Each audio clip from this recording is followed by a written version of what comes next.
Recording in progress. So welcome to the February 17th, 2026 Sustainability Commission meeting. Would staff do a roll call? Yes. Commissioner Alexander. Present. Commissioner Barrett. Present. Commissioner Boyd. Not in the room with us. Commissioner Cohn.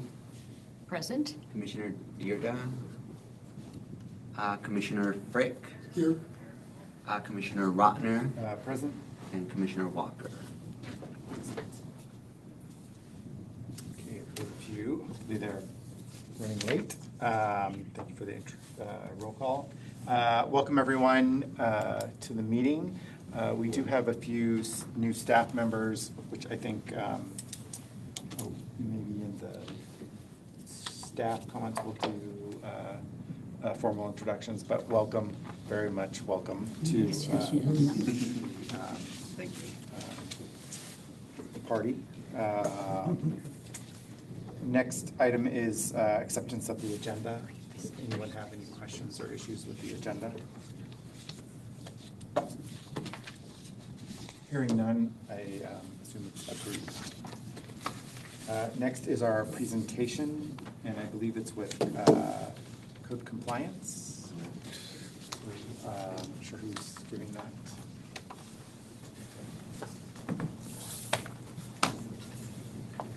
So, Mr. Chair, I'd like to introduce you to Mitch Nabhan with our Code Compliance Division. We also have Veronica Goodhart here with us, who is the Director of the department. And with that, we'll turn it over to Mitch. Thanks for Yeah, thank you for having me. So my name is Mitch Nabhan. Like Flynn said, I'm the Code Compliance Supervisor for the city, and I oversee the various enforcement programs that our team looks after. So I had a chance earlier this year to meet with Commissioner Cohn and Commissioner Frick to discuss what our city's current efforts are related to gas-powered leaf blower enforcement. And then at that time, kind of went over, some of the stats that we've had, and answered some questions related to the last couple of years, and also offered up my availability to come and present to all of you guys to give you an update. So I did expand a little bit on some of those to include year 2023.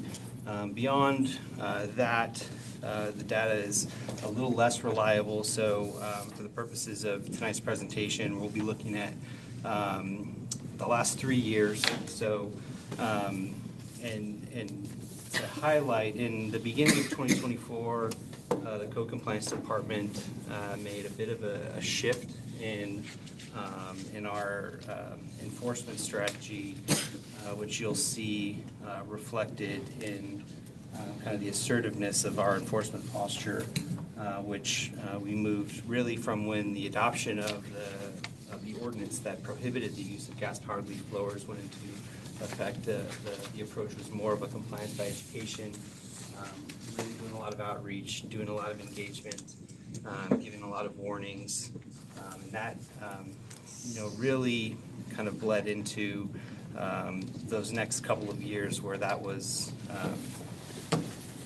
what we were charged with, and we didn't see a whole lot of we didn't see a big compliance atmosphere kind of taking over with that approach. And so when we were looking at some things that we could do to help motivate some of the landscaping companies and some of the property owners with getting a more compliant trend going in the right direction, we explored some different options, and so you'll see some of that, and that's what we hope to get into with this presentation. So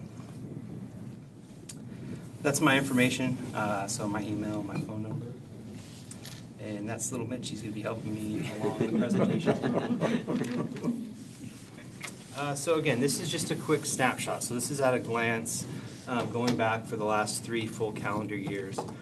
So it's broken down into total complaints received, the code cases that we've opened, and the total citations that we've issued. And so you'll notice that the total complaints received have stayed, we've seen some increases, but those have been pretty modest.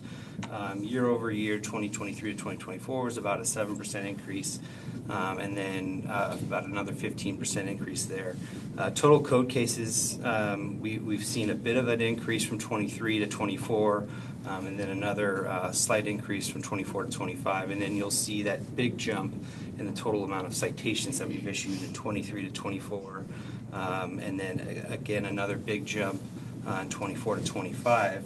So, again, that's ultimately, that's like I had mentioned previously, that enforcement directive kind of changing in 2024 to really kind of promote some better compliance and even in that number of total code cases open in 23, where we're seeing 168 cases, that represents a lot of staff time. And to be reflective of the 28 citations issued, that means we're issuing not only a lot of just verbal warnings that weren't reflective of the code cases that we were opening, but even just in the code cases that we were, the letters that we were going out, a lot of staff time that still weren't resulting in those compliant outcomes that we were looking for. And so, again, as we moved into 2024 and then into 2025, we're seeing some better results there. Looking at the reporting trends, so again, this is how we receive our reported concerns. So we have a very engaged citizenry. So that's our residents, our guests, our stakeholders here in the city. We offer a variety of different reporting tools, and the use of gas-powered leaf blowers is consistently the #1 reported concern that we receive every month. So looking at that data specifically, our reporting tools give folks the opportunity to be able to report in completely anonymous. So that means anonymous to us. We have no idea who's submitting them. There are some avenues where we have some identifying information where the reporting party can leave their name or their phone number. And then, we have other avenues and the avenues that we prefer is the reporting party will leave their information so that we can follow up with them and we can inform them of what the outcome was. And so, they're not just left with this feeling that they are reporting this and it's being ignored, because we get that feedback sometimes. And so, when you're looking at these trend of anonymous reports and, 54% in 2023, 68% in 2024, and 51% in 2025, those are folks that we have no way of interacting with, and they have no way of knowing whether or not, their report was received, if it was responded to, if we responded in time to observe a violation, if no violation was observed. And again, we see week over week maybe the same reported area, and we see some frustration being coming across in the complaints. And then a high volume specifically of these ones that are anonymously reported, a high volume of the reports that we receive are simply 2 words: gas or gas power, gas blower. And so again, with some of those, it's a very low effort report, and in a lot of cases it doesn't take long to submit those. It takes a couple of seconds to be able to pull up, especially if you have the Buy Palm Springs app, or even on the web-based, you can submit those very quickly. And so that can also account for the total volume of reported concerns that we receive. And again, ultimately, sometimes it's not even an address that's identified. It's an area, a neighborhood, and 1 word. So there's probably over 100 reported concerns in each year where it's simply 1 word. It just says gas with a rough area provided and a time. And again, and so we go off the time that it was submitted. So it's really difficult to again, we see that as a challenge to kind of capture that. So the way that we do see this, we do see it trending in the right direction, though, at least as we look into 2025, is this reporting party information number, the percentage of folks who are leaving their contact number increasing to 33%, So this goes into the awareness campaigns that and the outreach that we try to do as far as good reporting. So when you report, especially if you're using the online reporting resources, so it's the My Palm Springs app or the web-based portal, submitting a photo of the landscaping company, leaving your email address with those reports so that we can follow up with you, so that so folks know that we are receiving those, we are responding to those, or at least if we didn't have anybody available at that time to respond to them, we are going to respond to them in the subsequent weeks, so that folks know that they're heard and that that we do care about them and that we are trying to kind of tackle this issue, and more so for the ones that do submit those images. If there's an image captured of a landscaper using what is identifiable as a gas-powered leaf blower on a property that we can, attribute to the one that's being reported, even if we can't respond and physically observe that property in violation in that moment, we do follow up with a courtesy notice in those instances to inform those particular property owners that, that complaint was substantiated and at least they have, they do get that as a warning, despite us not technically observing a violation. Proactive enforcement versus complaint-based. I know this was one of the questions that came up in our meeting earlier this year. So of the approximately 522 code cases that we opened, and this is in 2024 and 2025 combined, 258 of the cases were documented as proactive fines, while 264 were documented as complaint-based. So it's almost a 50-50 split. There is some nuance to that because oftentimes we'll focus our proactive inspections on locations and times identified through prior reports. So again, if we receive a reported concern and, again, the officer, our officer gets out there and maybe the landscaper's already left the area, or they get out there and they're not using a gas-powered blower, or sometimes we receive reports from folks, a couple hours after, like they're here every, Monday at 8 a.m. We do make a note of that, and we do make every effort to have our officers, target those locations as a focus of their proactive enforcement when they're out and about. The way that we do our assignments for our officers who work general building and safety code is they're assigned by geographical assignment. So each officer is assigned to a specific region of the city. It's broken up into different areas or beats. And so, those locations, for those reports that we receive, oftentimes we respond when we get them. We have, again, our officers pride themselves on trying to be there quickly and have a really good response time. But in those instances where maybe we don't have somebody available, or, officers are in a training event, or they can't get to it because they're on a scheduled inspection, we will circle back in the subsequent weeks on those times to try and target that for a proactive inspection. And so that's where that number that's identified as a proactive find, proactive enforcement kind of comes into play. Because oftentimes, even if we can't get that in that moment, in those subsequent weeks when we're out and about in the area, we will circle back to that. And the other thing too is that we do have code officers who are scheduled to work 7 days a week. I know the city generally is open for business, Monday through Friday for limited hours, but we have officers who are here Monday through Sunday, and we have officers who are here very early, beginning as early as 6 a.m., and officers who are here very late, working as late as 1 a.m. A lot of that is for officers who are working here on the weekends to help out with vacation rental enforcement, but they are also here to help out with noise-related concerns. So they're here on the weekends. Multiple officers are here on the weekends, and so we do have that ability on Fridays, on Saturdays, and on Sundays, if that activity is occurring, to be able to respond when those reports are received.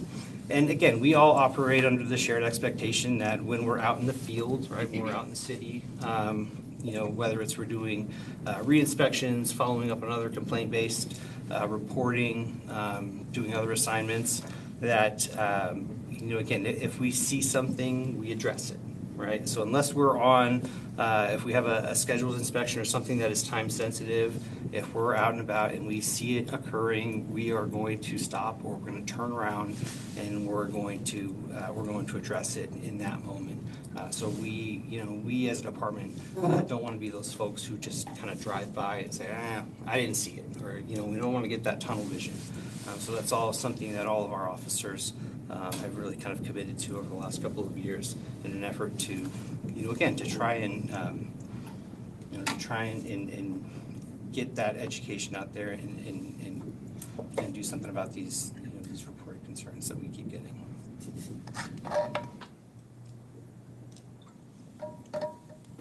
This is a question that we got. Why are we issuing fines to property owners and not landscapers? So again, this was an enforcement shift that we made at the beginning of 2024. In our city's municipal code, violations of the noise ordinance, which is where the prohibition of gas-powered leaf blowers lives, are treated as strict liability administrative offenses. So meaning if the prohibited condition exists, a violation has occurred, regardless of the intent. Our code explicitly states that property owners are responsible for violations occurring on their property, regardless of whether a contractor performed the act or not. So, when we were initially taking on the task of carrying out the enforcement of this ordinance, and we moved into the phase from education to, okay, so now let's start documenting pre-citations and courtesy notices, and then if a particular landscaping company had gotten a certain amount of documented warnings, we'll start issuing these citations, because at this point, we've had sufficient notice, there's been enough warnings, it's been enough time for them to kind of get access to these electric blowers and stop using the gas-powered ones. And so there were a handful of landscaping companies that had multiple documented warnings, across the city at various properties, and they moved themselves into that position where we had started to issue them citations. And they were, they were big companies, landscaping companies. They had multiple trucks, a lot of different workers. We were running into issues and challenges where the folks who were on the ground working, very rarely carried ID. We're running into language barriers and challenges associated with that. And then the owners of the business were also running into challenges with getting compliance from their actual workers, because, again, they were giving direction for them to stop using them. But the fact is that they were doing properties in multiple cities throughout the day. So they would start the day, doing a property in Cathedral City, then they would drive into Palm Springs and do a property, and then, go into Palm Desert, come back to Palm Springs, go to another city. And so, leaving the gas-powered blowers off the truck entirely wasn't an option. And so the fact that it was there, and many of, again, we were really the only city that had any sort of real enforcement of this. And it was, to a lot of the landscapers, it was the more convenient option. They were using it. We were also running into a lot of feedback from not only the individuals who were on site working, but also some of the landscaping business owners, that they were receiving feedback from their clients about the job that the electric blowers were doing versus the gas-powered blowers. And this was something that it was. We were hearing it from a lot of different people, a lot of the different landscapers that were saying that the electric ones just weren't doing a good enough job. They were losing clients because, especially in the desert scape, some of the rock landscaped areas, it just wasn't getting it out enough. And again, the commercially rated electric blowers do perform well. You kind of have to use the turbo mode, and the problem is that in the harsh conditions, the battery is not rated to last in the turbo mode for very long, and filling up a gas tank, which takes a minute or two, versus recharging a commercial battery, which takes 8 to 10 hours, is difficult, and those batteries are expensive. Yes, the city has grant programs, but those are things we're hearing from the individuals that were working on the ground. So that was some of the feedback area, and that was the motivation that they had to continue using it. Plus, they also knew that we had limited staff and the city is big, and the likelihood that our officers would come upon them in those 10 to 15 minutes that they were actually using them was small. And they knew that even if we did come upon them, they would just get a warning, and they would have to just, whatever point they were using it, they would just have to stop using it, and then they would go get their electric one and finish out the job, right? So they knew that there wasn't really any consequence to using it. And so it just, again, the landscaping community is small, it's controlled by a handful of operators, and that was kind of what the word around the street was. And so it wasn't really working in our favor to kind of move in that direction to be compliant. And, the folks that were committed to using electric blowers were kind of seeing the folks down the street who weren't, and they were saying like, hey, what's up with this? And so, again, it was a challenge. So by moving it over to the owners and having that accountability aspect, and kind of bringing them into the conversation and helping them to, when they see it occurring on their property, to also help us in that goal of also not allowing them to do it. Because if we ran into this issue where it didn't really seem like a lot of the owners cared either way. I mean, we know that some of them did because they're reporting them, or at least the neighbors are the ones whose yards were being serviced because they're reporting it in. But we also have a lot of seasonal owners who are just not here, and maybe they're not aware of what equipment their landscapers are using. They're just aware whether or not their yards are being maintained, and that their costs are low, maybe. So, so again, what we were finding when we made this shift and we started sending out these certified notices that were getting received by the property owners was that they were calling in saying, why did I just get a $100 ticket because my landscaper is using a gas blower? Is this a new rule? I probably got 50 phone calls the first 4 months when we started in 2024 when we started issues. Is this a new rule? And I thought, well, yeah, it's kind of a new rule. It went into effect in 2019. So, again, apparently our outreach efforts didn't really reach them, and again, a lot of feedback from them was like, well, I don't spend a lot of time in Palm Springs. I primarily live in XYZ, live out of the area. So again, that was some feedback that I had shared with LP at the time. As far as communication-wise, I've seen if there was some opportunity there to again explore the idea of sending out maybe another citywide mailer, because we kept running into this. I was having the same kind of conversations with these owners as they were receiving these notice of violation letters for us, as we were administering these citations. And ultimately, what we started seeing was less repeat reported concerns for those particular areas, right? So those numbers kind of trended down. Some of the neighborhoods kind of stayed about the same, but particular houses, like we had very few that were escalated above a first violation. And a lot of the feedback that we got from the owners was that, hey, that's fine. I've had a conversation with my landscaper and I told them that I'll pay it this time, but if it happens again, they're fired, or they're going to pay for it, or there's going to be serious consequence. And I think that having that engagement with them, having that sink in with them, really helps to motivate them to not do it, at least on that property, because we were still running into some of those same landscapers at other properties that might have still been using it. So at least in a couple instances. And then, so it's not just, okay, well, we're just going to find the owners and just leave it at that. So we still make every effort to engage and educate and mitigate the use in those moments with the actual landscaper. So we still interact and take those opportunities to have that outreach with that individual who's using it. Oftentimes, they will say that, oh, they didn't know. We don't run into that a whole lot. Often, again, when they see us, they freeze, they back up, they try and hide, they try and take it off real quick, they try and turn it off because they say, oh, if it's off, it's not working, right?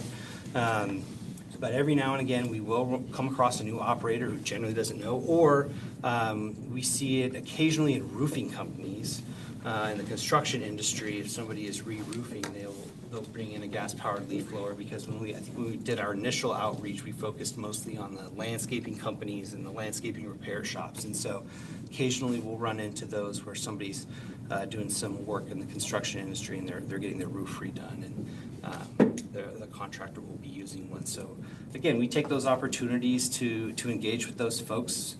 We have flyers. I think we included a copy of the flyer here on the table for all of you. This was recently redone. We've had a couple iterations of that. But we provide that. We have it in English and in Spanish. So all of our officers have translation apps on their phone. So even if there's language barriers, we try to work through that as best we can. We've had pretty good success using those tools.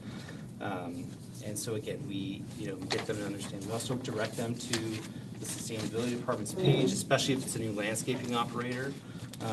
And we educate them about the grant that the city offers that's made available for funding to help them procure an electric leaf blower.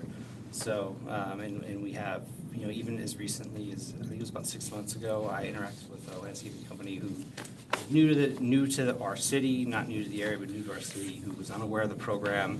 And I think they successfully achieved the grant. I think it was up to $750 to help offset the cost of a commercial grade electric blower. So again, we do that piece in addition to issuing the notice of violation, the citation to the property owners. So enforcement outcomes, citations as a share of open cases. So again, this kind of speaks to the amount of staff time that it takes when we are opening code cases. So when we're receiving these reported concerns, and I don't know if any of you attend the 1PS meeting. I did a presentation a few months ago where I talked about understanding the code enforcement process when we receive a reported concern. But that kind of goes into what it looks like from the time we receive a report all the way through. But opening a code case ultimately takes anywhere from about an hour to an hour and a half of staff time. And so, in 2023, going back to the at-a-glance numbers, opening those 168 cases, that resulted in 20 citations. So that was a lot of staff time spent, receiving these, responding to these, putting the work in and getting those notices out, which a lot of them did not make it to the owners that they were intended to because they weren't sent certified. They were just kind of sent to the mailing addresses on title. Some of them are returned undeliverable. And there's no way to confirm whether or not they were received. But generally, just based off of the level of compliance we were seeing, it maybe seemed like those messages weren't being received. It was just a lot of staff time spent on that. So as we moved into 2024, again, you'll see that, that citations as a share of open cases kind of increased to about 64%. And then moving forward to 2025, the citations as a share of open cases further kind of goes forward to about 81%. So again, that just, again, what this means for the city. Enforcement efforts have scaled with complaint volume. So, our enforcement efforts continue to kind of move up. While, like I said, while the complaint levels have modestly increased, our enforcement has scaled, rapidly increasing. Our city's regulatory expectations are being applied more consistently across neighborhoods. Our code officers are transitioning cases more decisively from investigation to citation, and ultimately the enforcement program demonstrates measurable accountability and follow through. So that's what I got. And then happy to answer any questions if there's time. I don't know if there is, but yeah. Yeah, thank you very much. I have a couple questions. Does anyone questions? I have a question, but I can wait. Yeah, go for it. Oh, I was just going to ask, this was very insightful. Thank you very much for spending the time to put it together and come this evening. So sort of my question is, in your mind, where do we need to go from here? And what do you need help to achieve it, help with to achieve it? Yeah, again, I think outreach is is always going to be what we're going to ask for help with: outreach and then good reporting. Going back to that slide where it talked about the anonymous reporting or the unreliable reporting, where it's an area where it just says gas, doesn't really identify a landscaping company, sometimes it doesn't identify an actual address. It says, like, I think it's in this area. So good reporting that includes a photo. Obviously, some folks, when they are reporting, want to be sensitive of retaliation. So knowing that, we don't provide folks their information. We're not going to say, oh yeah, Flynn is the one who called us. Always Flynn. So if you got the ticket because Flynn called us. So if you don't like it, go knock on his door and take it up with him. So we're not going to put that out there.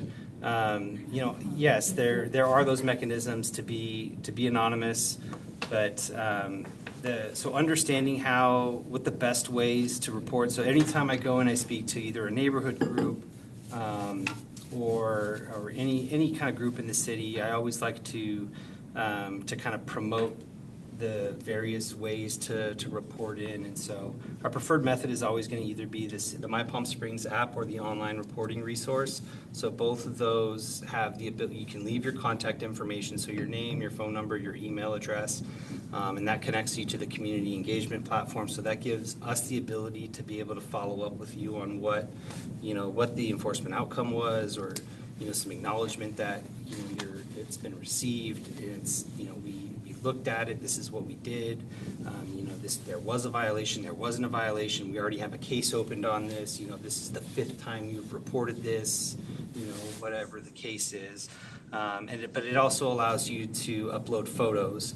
And so, again, we're not expecting anybody, and we don't want anybody to go and confront, put themselves in a situation where they're confronting anybody. But if you can get a photo, or at least include it in the narrative of what your reported concern is, the name of the landscaper, because oftentimes it's right there on the truck, that does assist us, a little bit. Good. It gives us a good quality report versus, like, I hear a gas blower, I think it's somewhere a couple blocks away.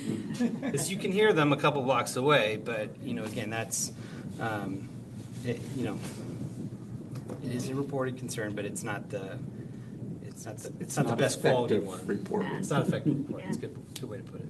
Okay. So that's it. real quick. In the meeting, we discussed actually putting more information for people to submit to, what Mitch was saying. So right now, when you submit something, it doesn't say these things, so people have to kind of assume. So we're going to put on the website that, if you submit a photo, it's more likely that, a warning notice will go out. And if you're submitting with your information, no one else is going to learn about that. So it helps follow up with the complaint. Yeah, Yeah. nice. So that's one of the action items we identified.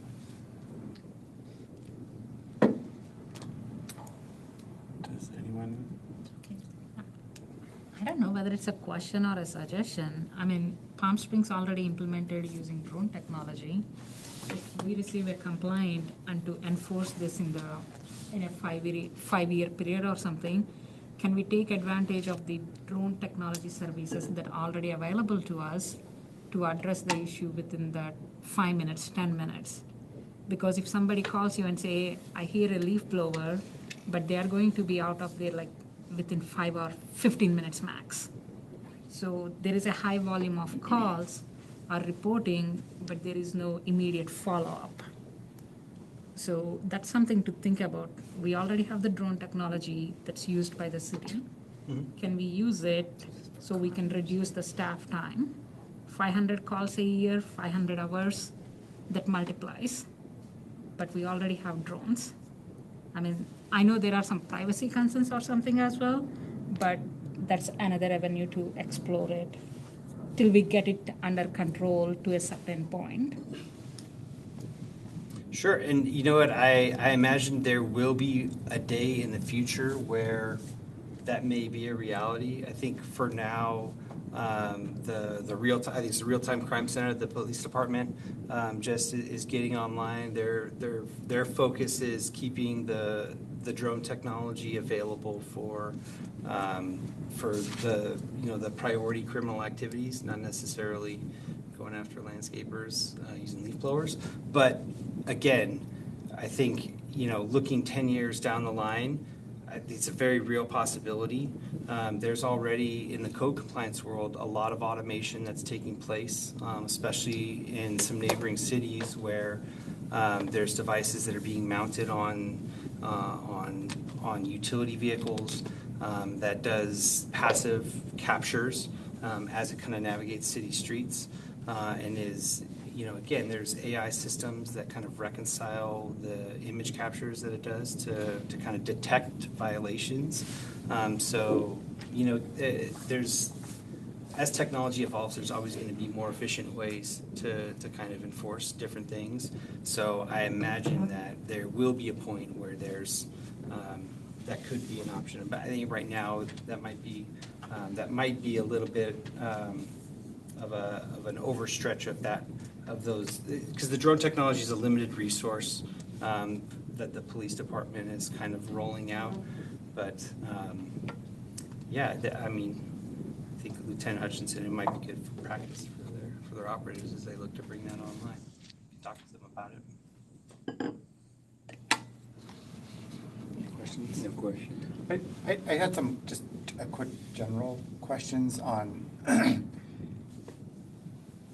how, so your department manages a lot of other things other than leaf blowers.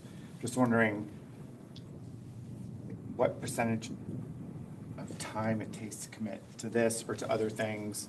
Just trying to understand all the work that you guys do, because it sounds, I'm feeling you do a lot of other multiple things that may take, say, food, ordinance issues, along with other things, and how that impacts your ability to respond to that. And also, how do you treat, like, say, HOAs? I was in an HOA where seems like they're in a different world with their leaf blowers and lawnmowers, and I was playing pickleball at one, and it was so loud. It was really loud and kind of crazy. And I think it might be harder to manage. It's there. I think they have full-time staff in this facility. Are there different ways of attacks that you would address? And also, what is the city doing? I mean, are they all electrified? How are we managing our city stuff? Yes. Multiple questions, Yeah, but a lot of questions. So rapid. Yeah, I'm trying to test your memory. I was gonna say, you're doing a good So from job. the city standpoint, that's an easy one. So most of the cities, like landscaping, maintenance, facilities contracts are run through our public works department. There are some, like the airport runs their own contracts. But it's, if it's at parks, there's, those are managed by it's ultimately consolidated under public works. And so they have a couple of different contracts with landscaping companies depending on the type of activity. So they have contracts for just general upkeep maintenance. They have contracts for when it's overseeding season, contracts for tree trimming, those sort of things. And so, it's built into the contract where it's made very clear not to do it. And it's knowing how big of a concern it is. It's always stressed to make sure that they are not using them and make sure that they know that it's a priority in our city, that there is this prohibition. So that's always put at the forefront of any of the landscaping vendors that are hired or that enter into a contract with the city. Occasionally, we may see that there's one on the truck because, again, these folks are still operating in other cities. And if there is a case where we are getting reports that a city contracted vendor is using one or has used one, we would similarly follow up with the appropriate public works department, whether it's the public works director or the manager that's in charge of that contract, to kind of have a talk with their vendor to understand what the circumstances were. But we hold ourselves accountable to make sure that we are not we're not setting a bad example. Right. So leading by example, I think, is the important thing. So again, I haven't run across it. I think I did, recently I saw a guy trying to, like, he started to put one. I was like, hey, what are you doing? And it was right outside my office. It's like, what are you thinking? And he was new. It was a new employee, and I think same thing. He had primarily worked in another city, so, and, again, they had the electric one right on the truck. They had the gas one right on the truck. He's just used to using the gas one. Sure. And so he didn't fire it up, and then his buddy kind of like nudged him. So got that resolved. But and then the other question. So with, and just managing these larger HOA complexes that have, I think, some of them may have full-time staff even, and if the residents within that community aren't necessarily complaining, and how do you manage, how do you manage that? Because it's still a noise, it's still a pollution issue, I think, for the city and regionally, an issue. Yeah, if it's not being reported to us, we're not gonna, and it's a gated HOA, we're not necessarily gonna go in there specifically looking for it. If we're in there on a separate reported concern, and again, we hear it or we see it, we're gonna deal with it. If we receive it as a reported concern, because we do, we receive reported concerns within HOAs. We treat it as any other reported concern for gas-powered leaf blowers. So we would still, again, if it's an HOA that we are restricted access to, we would try and interact with that reporting party to get access to that particular HOA.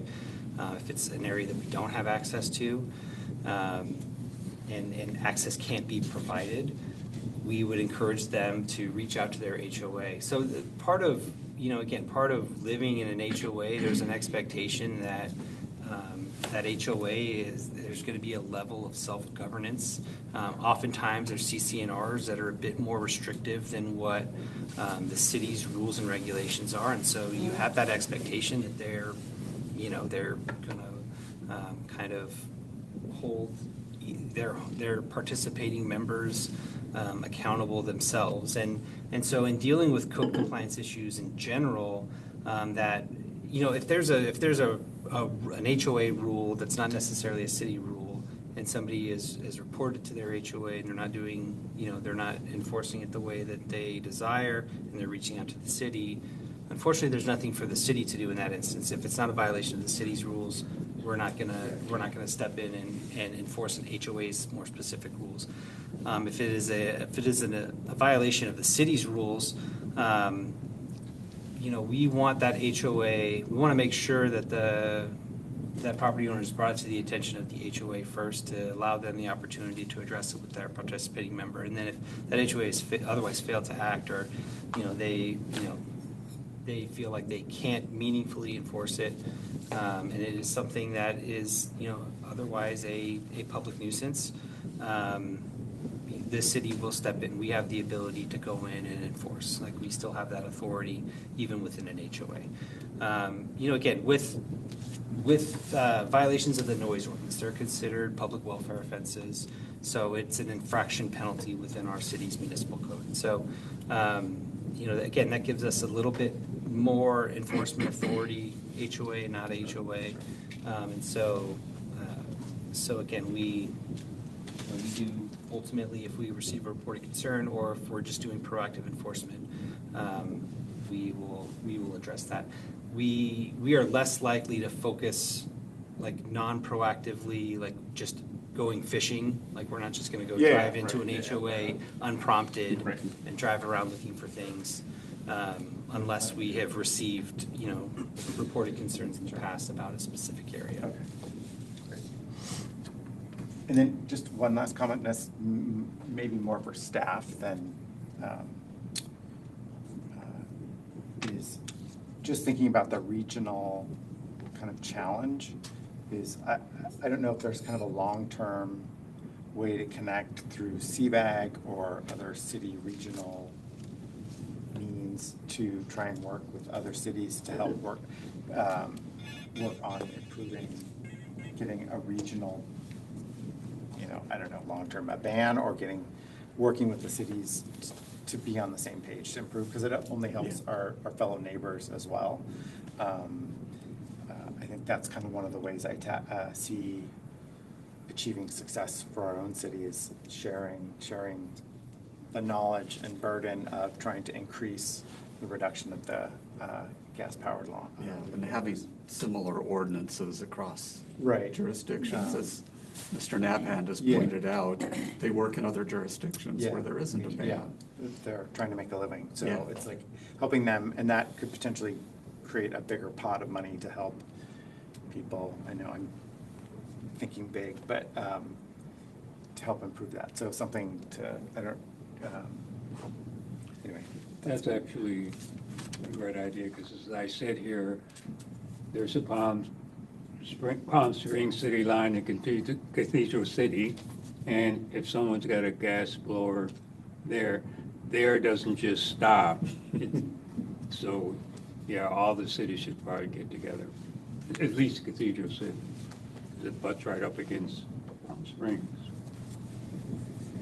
That would definitely be our interest, is being able to pursue that with other jurisdictions as well as CVAG. Great. Well, thank you very much. Appreciate your time for coming in and giving us an update. Thank you. Thank you. We appreciate your success as Yeah. well. Appreciate your hard work, because it's like herding cats, I think. Got it. Okay, moving on to public comments. This is a time for members of the public to address the commission on agenda items and items of general interest within the subject matter jurisdiction of the commission.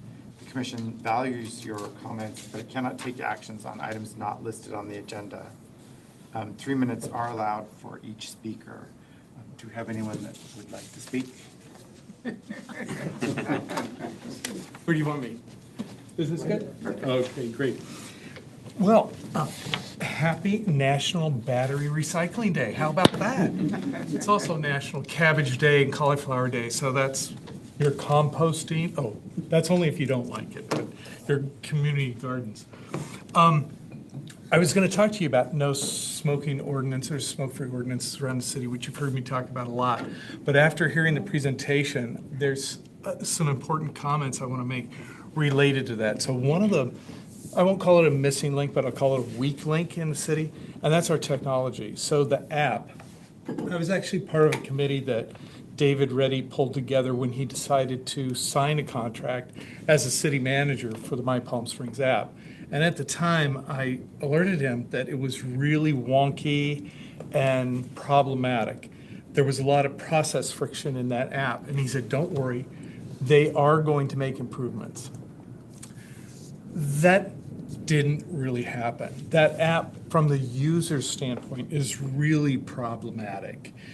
It even has problems with mapping. There was one time that here on this property at City Hall, there was a large irrigation valve leak that was flooding across the street and across the sidewalk and down the street. I tried to use the mapping thing. It actually said not in the jurisdiction of the city. So apparently City Hall's not. This is not an uncommon experience. I'm a frequent user of the app, and there's a lot of process friction issues, including when you look at the user's history. Mine should have quite a bit in there. It's usually, if I go look at it, it's empty. Once in a while, something will show up, but it's usually empty. And, you know, that's a real problem. So if Flynn wants to report me for parking my horse and buggy on my front lawn, I don't have a lawn, but if he does. Apparently, I report a lot. He does. I hear that. That's why we're here. And, you know, he's going to find out it says it's not in the jurisdiction. But one of the other things that happens in that process is you get a reply from code compliance. So this is not really on them. This is about the technology. It automatically sends a reply and later a follow-up reply, and it says work order closed and case resolved. And that'll sometimes be the same day. And these are things that literally are going to take the homeowner or the property owner or the business or the city sometimes days or weeks to resolve. So you know that it's not resolved. And it is clearly an automatic pre-built response.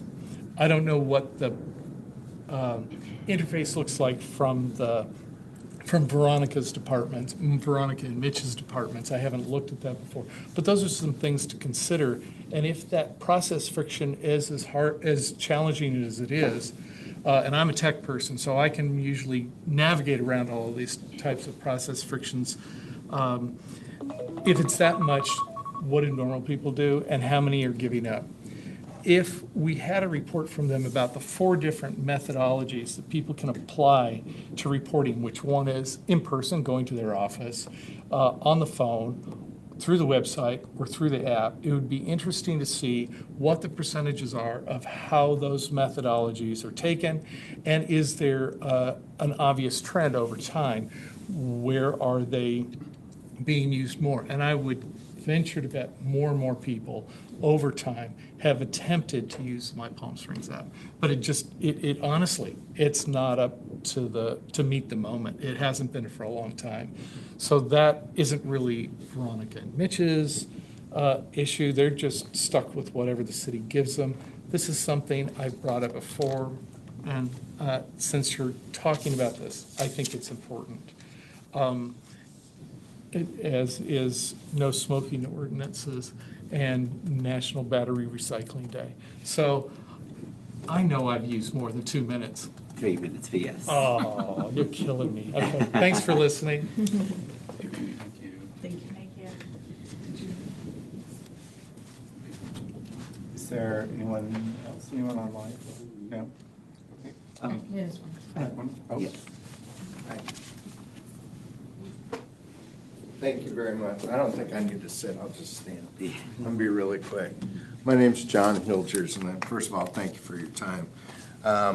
Who I am, I used to be a former executive with Charlotte Douglas International Airport, and I've worked a lot with airports, and I've actually done the work here. I did the Bono Terminal refresh, I was head of IT when we did that a couple of years ago. I want to introduce thought about bringing batteries and solar panels to PSP, okay, behind the meter. And I got a way to do it with public-private partnership. So no stroking of a check from the city. And I've worked with Jeremy before when he was at Laughlin Bullhead. He knows me very well. We tried to set it up there. It was a utility problem, so it didn't work. And what it does for you and the city is shaving peak time. I mean, here in about a month, we're going to start seeing the billboards, do not use any electricity between 4 p.m. and 9 p.m. because we're going to cause a brownout and all that good stuff. And so I normally go directly to an airport, talk with them and so forth. This city is the most unique city I have ever been in. Relationship-wise, you have way more authority than the airport does, which is a good thing. And so I want to work with you, not against you. And I had talked to Ben a couple times prior to this, and he said, come down, let us know what you're doing. If somebody's interested, I will send out something to Ben, and Ben can forward it on to the commission. But I'm looking for a champion in your group, or somebody within the city who will help me to go over to the airport, because the airport's got umpteen million jobs going on right now, including terminal expansion and Conrac and all that good stuff. So I just want to introduce myself, say hello. I hope you'll consider it. I'll give you all the details. I know I'm not on the agenda, so we're not going to go through it now. But I think I'm less than 3 minutes. Thank you very much for your time. Thank you. Last call? Okay. That's it for public comment. The day here. Okay, so on to chair comments. So just real quick, I've just kind of managing my time a little bit. I'm going to step back from the SCOUR subcommittee and the ad hoc on poison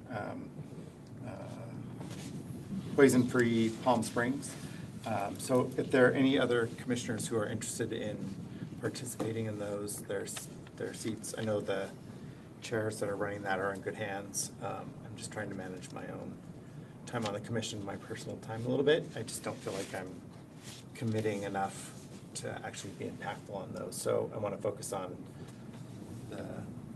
the core things that I'm interested in and why I was on the commission. So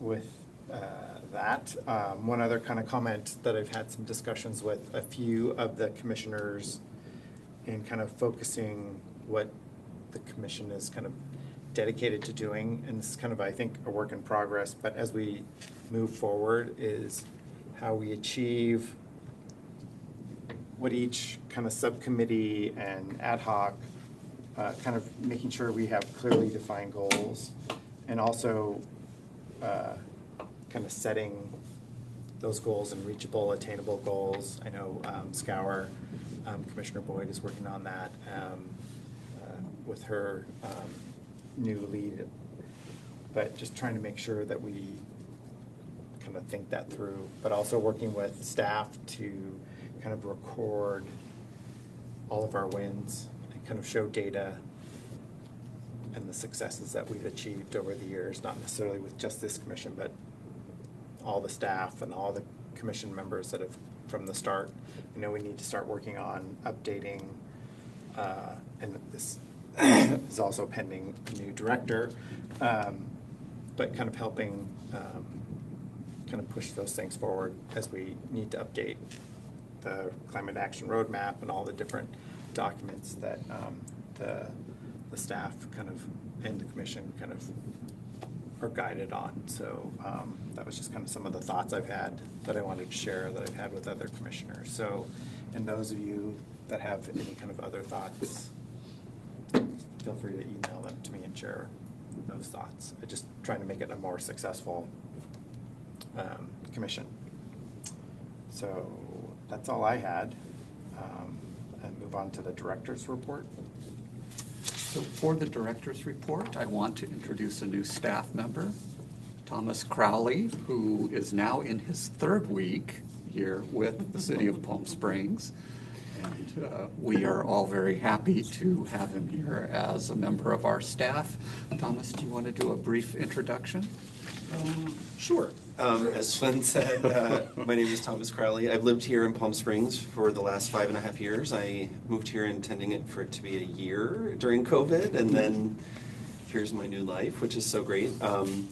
I have a long background in sustainable architecture and design, and then for the last 10 plus years, I went back to school and then studied public administration and business administration with a focus in sustainability, and have been on the hunt for a role like this for a long time. So I'm really, really thankful and excited to be with all of you, and really hope to just bring all of my enthusiasm and gusto for all of this to all of the conversations we have. So I hope to be a resource, and yeah, really thankful to be here. So thank you. Thank you. Thank you. That's nice of you to have said. Thank you. That's nice. In other staffing information, we are still in the process of our director search.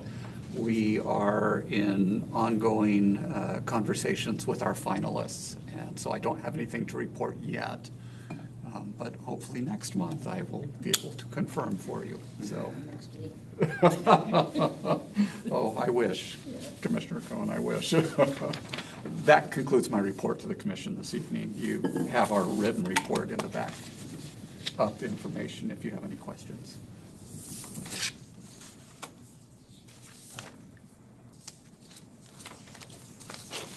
Sorry, there was one, I thought I wrote it down.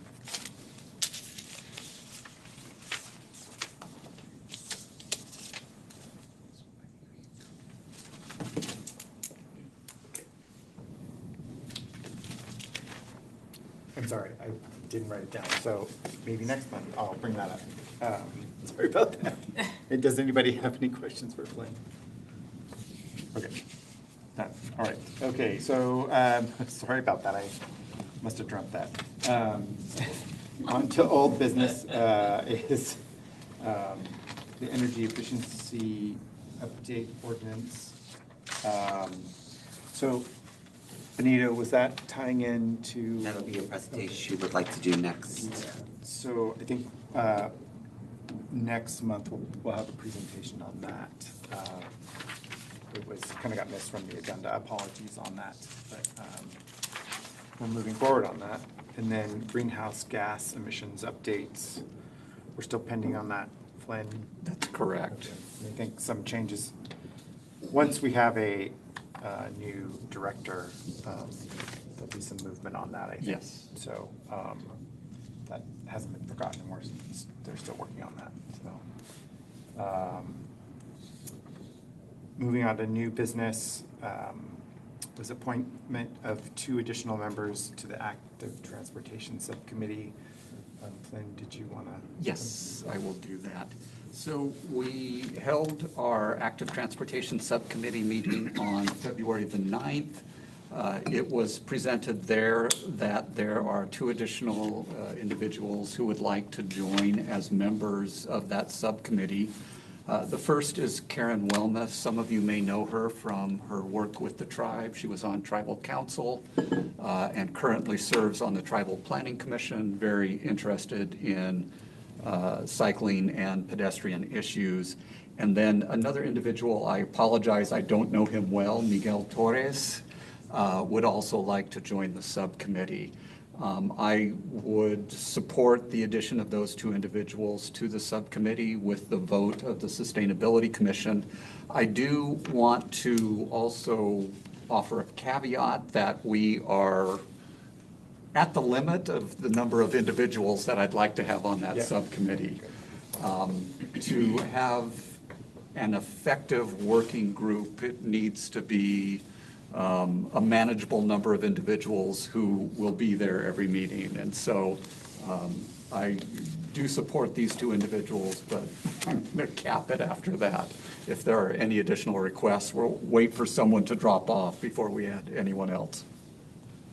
So with that, if I could have action by the Sustainability Commission or questions. I just have a question. You answered one of those, was the number of people, because it is a fairly large active. But number 2 is, so if we're voting on these people participating, are they, I don't know what the right word is, but do they need to adhere to the Brown Act? In terms of? Being trained on it, understanding it. Yes, we and working on probably that? should. And we haven't done that yet, have we? No, we haven't. Okay. I don't want us to get into something that. Yeah. We have council members that are on board as well, so I don't want side discussions. I just want us to have a clean slate. Okay. AA. Thank you for bringing that up. Because it is a large group and. Yeah. How many are there? No, I should be, no, Too many to count apparently, right? They came This table trickling was in. full, so. Wow. We've got 13. Okay. 13. And Yes. so this will be 15? Or No, no, this no, is 13 Okay. with the addition, with the 2. Thank you. Yeah, so, yeah. Okay, those are the only questions I have. Okay. I just think it's something that should be done. Yeah. So how many sustainability commissioners are amongst those 13? There's 3, There are 3? yeah, Okay. out of the 13. Okay. It's Commissioner Frick, Commissioner Cohn, and Commissioner Rock. Okay. Trust us? No, You trust us? That's a different question. I'm a feel like lazy I guy. I'm concerned about Unless a it's an subcommittee electric of that size, I will admit. Yeah, I, just based on the meetings, they're all, they've been good meetings. I think we've only had 2, but a lot of energy and positive discussion. So they're all, I think, good people, so. And experience too. Yeah. They have a lot of Yeah, experience. right. And not shy. No, they are not that. So that's all I had, sorry. If we could have a formal vote by the Sustainability Commission. Do we do roll call, or do we just want all in You favor? can just, all in favor of favor? appointing Aye. Karen Wellness, Miguel Torres. Okay. I'm abstaining. You abstain? Okay. There we go. Thank you. So we'll add those two members. Okay, on to subcommittee reports. Want to do approval of the minutes? Approval of minutes. Oh, It's like the approval of the minutes, they just keep wanting to. Oh, wow, I Benito just- keeps I- sending emails and please, can we approve these? I did not see that, sorry. Back to new business, and item number 2 is the approval of the meeting minutes. Now, which minutes are we approving? So there was a list that was sent to everyone, Right. and we're approving all of those. So So- unless anyone has any questions or issues on any of those meeting minutes, and I believe Flynn is, if commission members were not present for any of those meetings, We will note your abstention from those minutes. so do we have to go through just No. a blanket? We will do that after the Okay, fact. Yes. all right, okay. So do I need to move to Approve, get yes. approval of all meeting minutes up to our last meeting, which was, Speaking parliamentary-wise, I would say the starting date. I would move saying the starting date and the ending date. okay, so I have. Not all the not all the Um, meetings are in there. So I have commission meeting minutes from, and Benito, please correct me if I'm wrong, September 23rd through September 19th, 2023, Mhm. pardon, through, it would be, we're in January 2026. 2026. Yes, not counting any ones that the meetings were lost when I wasn't here. Sometimes the recordings didn't go through. And there's, of course, when we're down in August. But all the rest are there. So I didn't go through which ones are missing. I don't know if that is an There's about issue, 3 or- months. I mean, I think it's getting up to speed, in my opinion. What Yeah. we'll do is in your minutes for this meeting on the action under approval of the minutes, we'll note the dates of the minutes that were approved. And then separately, we'll note abstentions of individual commission members when you weren't in Yeah. attendance at those Okay. meetings. Okay, great. That works. Just something a little more formal. Yes, we Yes. need to have a record of what Yes. we're approving. Yes. Yeah. Fair enough. Okay, so. Hey, buddy. Are there any other further questions or comments from anyone? Move to approve. So, Thought I heard it. it's just in the air, I don't know, it's in the ether. So I have a move to approve, to have hands showing approval of all the meeting minutes that were just dated from September 2023 to January 2026. So Second. All in favor? Aye. Aye. Hands. I didn't come out. Okay, sorry for that little wobble there. Learning something new every day. Okay, thank you, Benito, for working on those and getting us up to date. It's been a bone of contention for people, but it's good to have those on record, so thank you for doing that. And we'll have noted in the meeting minutes, the formal tracking of all those that were in and what were out, and that's great, thank you. So now I can move on to subcommittee reports, and item number 1, I'll go 1, 2, 3. Standing Subcommittee on Waste Reduction, which is Commissioner Boyd. Thank you, yes, and sorry to see Chair Rotner go, but certainly understand, so we will need to pick your brain via email. But if anybody wants to join, it's the the subcommittee. So we met 2 weeks ago. I apologize. I was on holiday last week, so I did not get the meeting minutes to Benito until yesterday. So my apologies for that. But we, as Chair Rutner had mentioned, we are very actively working to put together a new strategy for the subcommittee with a set of concrete goals and that are very measurable that we can work towards and sort of narrow in. And so the past meeting was essentially a brainstorming session where we shared lots of, great ideas. A couple of the ones that sort of percolated to the top were increasing the success of recycling and composting among HOAs, renters, short-term rentals, zero and low waste events. There are quite a number of cities in California and also particularly in the West that are doing zero and low waste events. And so going to be talking to them and sort of working on how we sort of build a strategy towards that, ideally construction and demolition debris. And then also just sort of maintaining and growing the core successes, particularly around starting to capture some of the measurable achievements and making sure that we're communicating those. I know Benito mentioned, which I am hugely in favor of, is the 20th anniversary of the Sustainability Commission in 2028. And so sort of, setting a... Oh, did you, Thomas, you mentioned it. I'm sorry.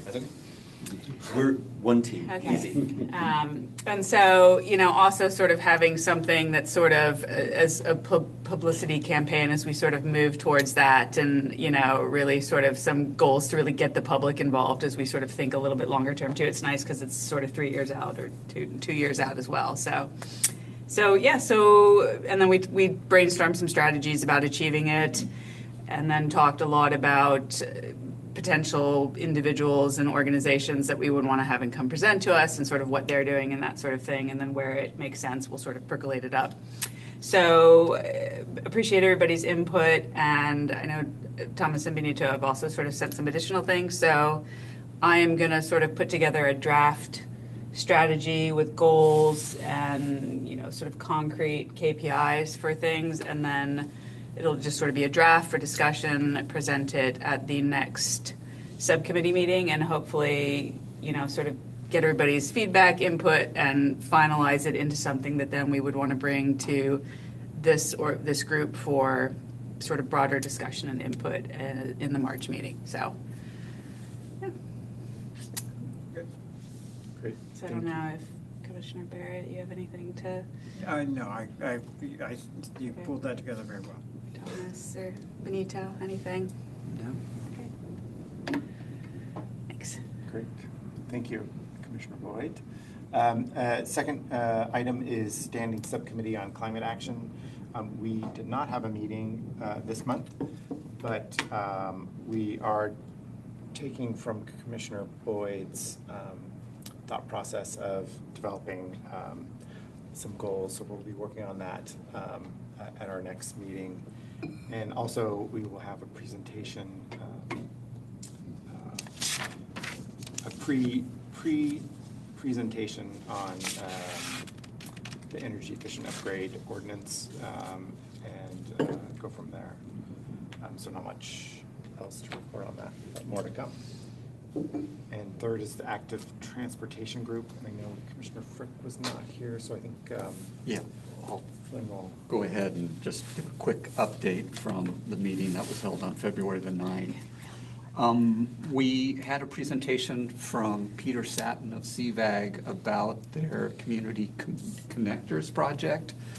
Now that CV Link is finished, they're looking at ways to get people into neighborhoods or from neighborhoods to CV Link.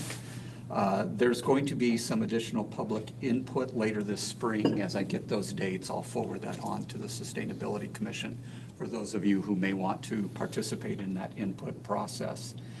We also discussed an update of the 2021 pedestrian plan. We've talked about the fact that we'd like to expand it to include not only pedestrian routes and pedestrian safety, but also bicycle routes, bicycle safety, and traffic calming. we got word that our $900,000 federal grant that we have to update that plan should be funded, and I got more specific information this morning that it looks by the end of March. We should be able to have that funded, and so we'll be kicking that process off, hopefully late spring, early summer of this year. For future agenda items, as was mentioned earlier, this is a group with a lot of enthusiasm. Some of the things that they'd like to talk about at their March meeting is adequacy of bicycle parking, a number of specific intersections where there are issues for pedestrians and bicycles. I won't go into those in detail. They want to talk about the proposal to add angled parking on Sunny Dunes and how that impacts bicycle traffic. And then also they want to talk about a bicycle connection from the James O. Jesse Community Center to CV Link. So that's their agenda for next month. So again, a very engaged group with a lot of enthusiasm. And that concludes my report. Commissioner. One of the things that has been an increasing concern to me is pedestrian safety at intersections, and it seems to be that's somewhere where we need to be doing a lot of work, just in general. One of the reasons, particularly Sunrise and Ramon, is a very hazardous intersection. Yeah. And I'm sure there's others, like, well, also Sunrise and Vistacino. Yeah. Both of those were mentioned. Oh, were they? Okay, Yes. yeah, I mean, and a lot of it is also the pedestrians at night.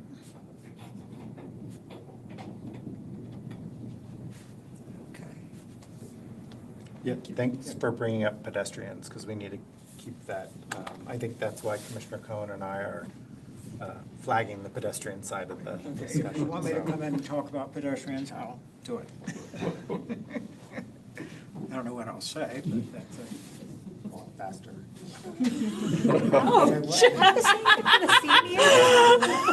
Sorry. He said walk faster.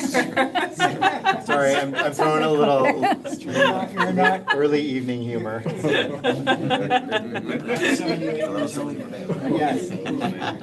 but I'm getting there. Sorry. Riding a snail. Okay, any other questions or comments for active transportation? Okay, let's move on then. So the ad hoc subcommittee on leave, or let's see, active transportation. So we're on to the ad hoc subcommittees. We kind of talked about reporting quarterly, but on the bird strikes, is there anything to report on that? I guess what are the next steps on that for the bird strikes, on the bird strike ad hoc? Well, what we're doing right now is coming up with a flyer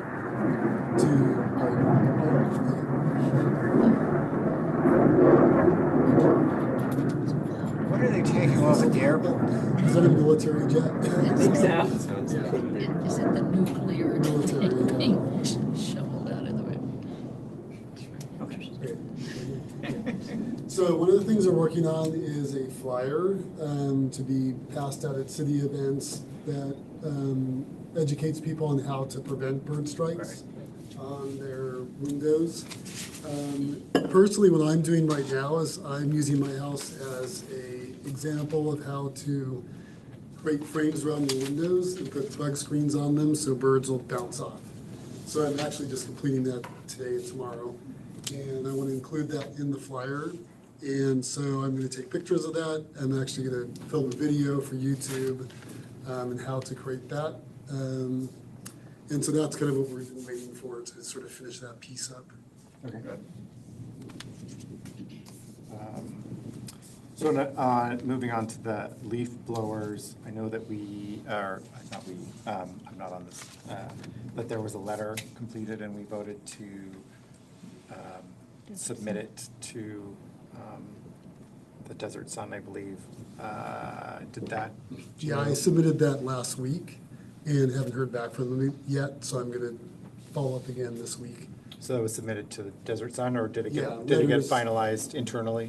Yeah, we Okay. reviewed it internally, Yes. and our communications department says it should actually come from a member of the Sustainability Commission. So Commissioner Frick has taken that on. Great. Thank you for doing that. Go ahead. Question. It seems that the Palm Springs Post and some of those are actually more read now than the Desert Sun. So a way to get something in there. Yeah, can we, I mean, they do can we submit print. the letter as They is do, to they other? do small things Yeah. like, that are like a paragraph or so, Mhm. fairly full paragraph. We do have the Palm Springs Post in attendance here, At and I this see moment. that Mr. Talkington has his hand raised. Yep. If the commission would accept public comment at this point in time. So are we allowed to have discussion with, is that allowed? I'm fine with it, but I just want to make sure we're following. The chair can accept public comment if you choose to do so. I'm happy to accept public comment. Just want to make sure we're not. Mr. Talkington, go ahead. Thank you. Thank you, Chair.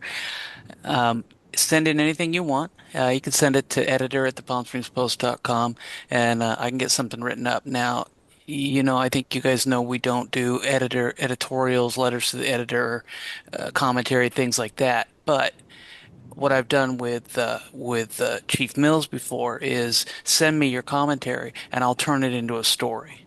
So whatever you guys need, however you need to get any message out to the public, you send it to me. I'll turn it into a format that we can use, and I'll get you some promotion of that. Great, so I'll take that on then. Thank you very much.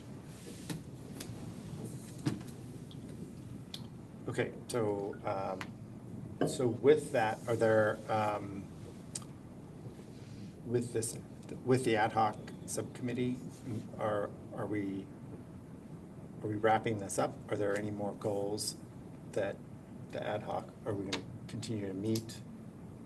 Yes, there are, you brought this up, this actually came up in our meeting with code compliance too, about reaching out to other cities.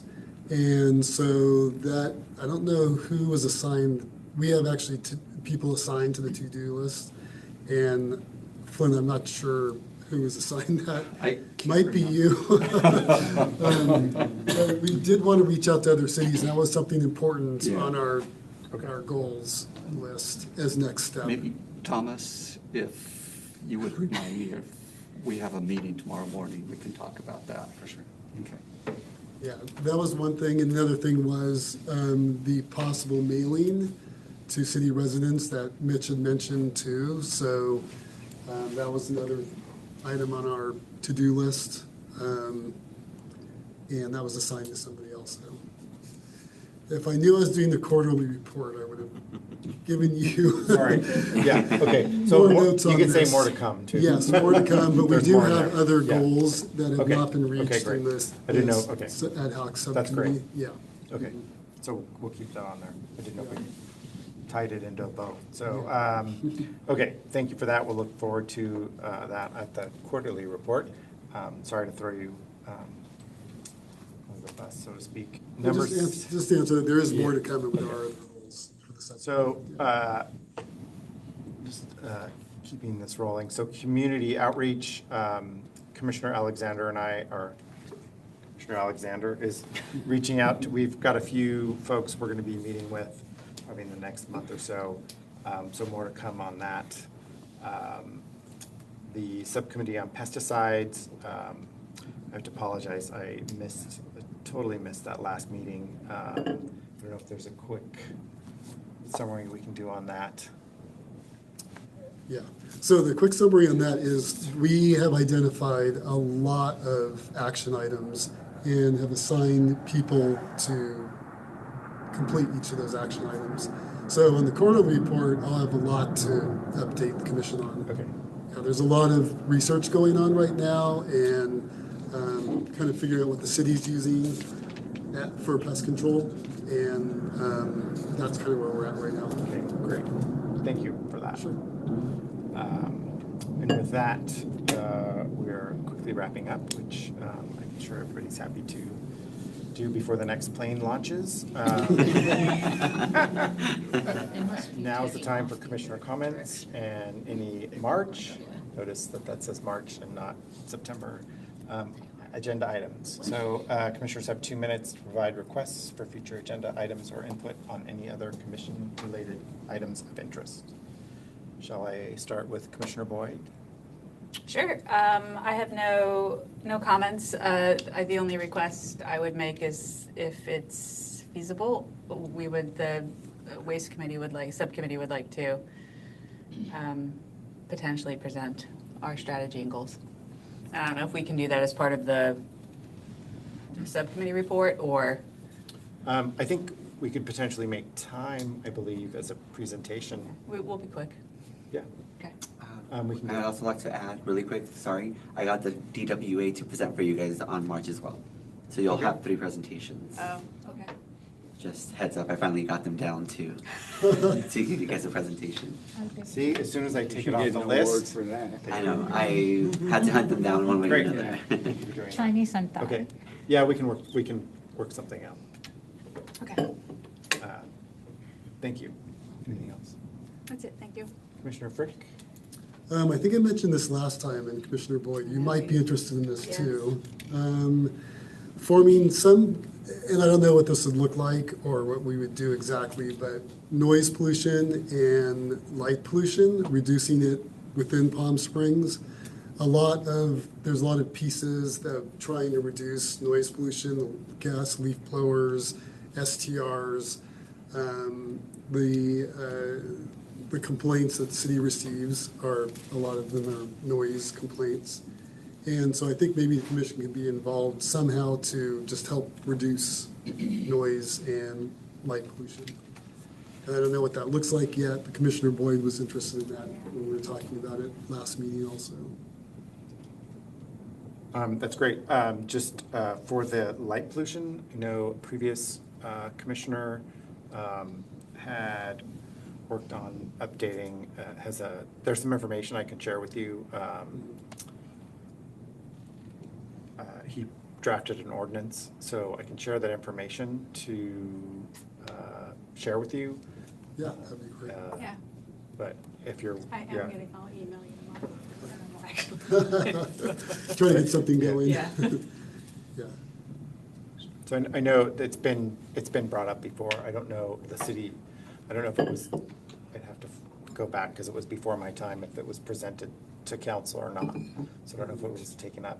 I think some of these things are well-intentioned, but how it kind of ties in with the sustainability goals and how we work with achievable things that if we're trying to move, like what the goals are. I think it's kind of the alignment of Yeah, it's ambiguous biting right off more now, than but we it can could be chew. Yeah. even something where the commission offers feedback about light pollution and noise pollution Sure. when the city is experiencing something with ordinances or, coming up with new ideas. Well, I know Palm Yeah, Springs is it's sounding right now. designated as a dark city. It was. Dark sky Dark policy, that's sky, why yeah. we Yeah. asked. So, worthwhile investigation. Yeah. Maybe we can talk about it through the community commission outreach. Sure. We'll talk. Some more to come. Sounds good. Yeah, more to come on that. Okay, great. Commissioner Cohen? Nothing in particular. Some random thoughts? No.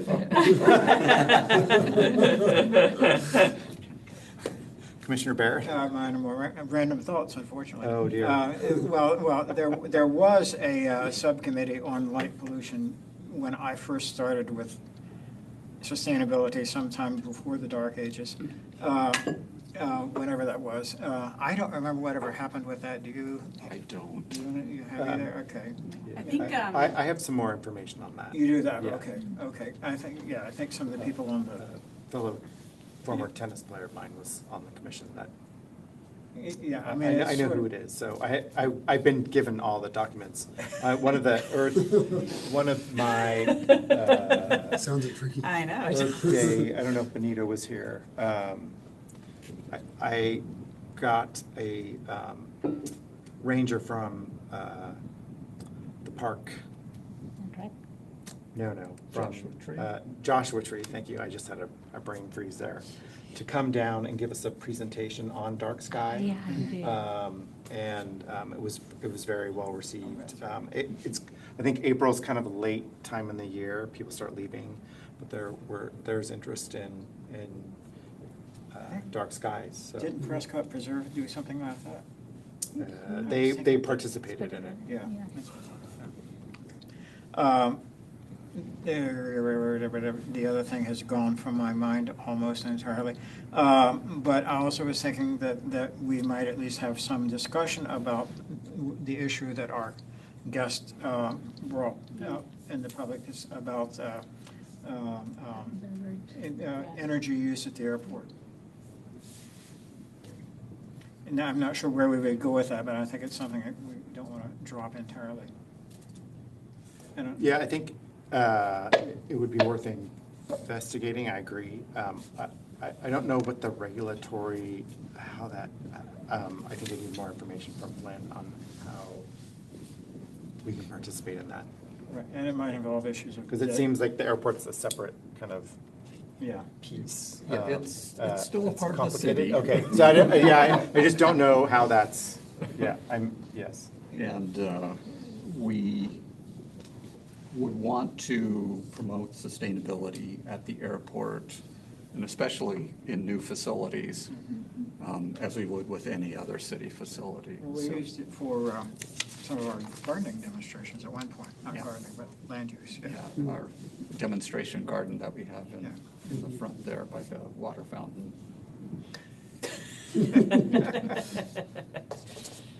Okay, that's enough. Good point. We can add that for further discussion.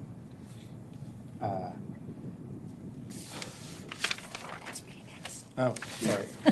Sorry. Commissioner You want to Walker. go. I wanted to say DERTA, and I knew that wasn't your last name. Sorry. CVAG, we kind of talked about it a lot, like collaborating with CVAG or going to CVAG. I attended one of their meetings and they had a presentation from Air Quality Management District about dust particles and how it's impacting our lives in Coachella Valley. I will be going to their meetings continuously just to keep an eye on what are the bigger topics they're talking. And maybe eventually we should have the South Coast AQMD to come and do a presentation for us, because it's in the books for a long time and there is some money that they're giving for people to install air filters, but it's not anywhere in Palm Springs. Everything is allocated to Coachella side because of the law and the money that's been allocated. But I think we need to bring them to the table and voice our concerns about air quality in Palm Springs. Okay.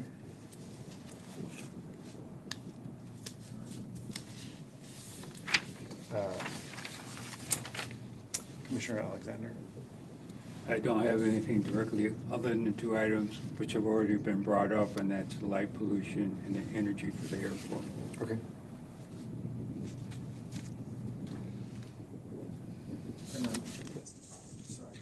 I remembered what I was forgetting. There. You have to.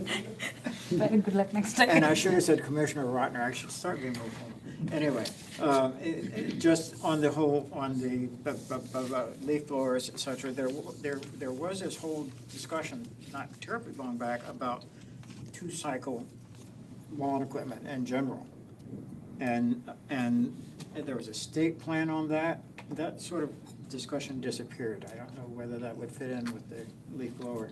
I think that might fall under the noise pollution discussion. Yeah. I think leaf blowers and ordinances, I don't, Yeah, it could fall under either, but I think it might be easier just to throw it under noise pollution. Yeah. Is there a I was just meaning lawnmower, there was another way there's to lots miss of noisy things. Right. Lots of noisy things out there. Never mind. Let's put mufflers on everything. Sounds like a Sesame Street Muffle show. it all. What's noisy? Okay, yes, I agree. Thank you for bringing that up. And I don't know about any state regulation, but that would definitely have help in enforcing things if there's a state regulation, like water and other things that really push. It helps the city mandate things because it's not the city that's mandating, it's the state. So This should be in our minutes. Never mind. it could be. Well, if you had read them, you would be able to recall it apparently. Okay, I think we're going downhill really quick. So I'm moving for adjournment. The next meeting for the Sustainability Commission will be on March 17th, 2026 at 5:30 PM, unless otherwise noted. Do I hear a motion to adjourn? So moved. A second?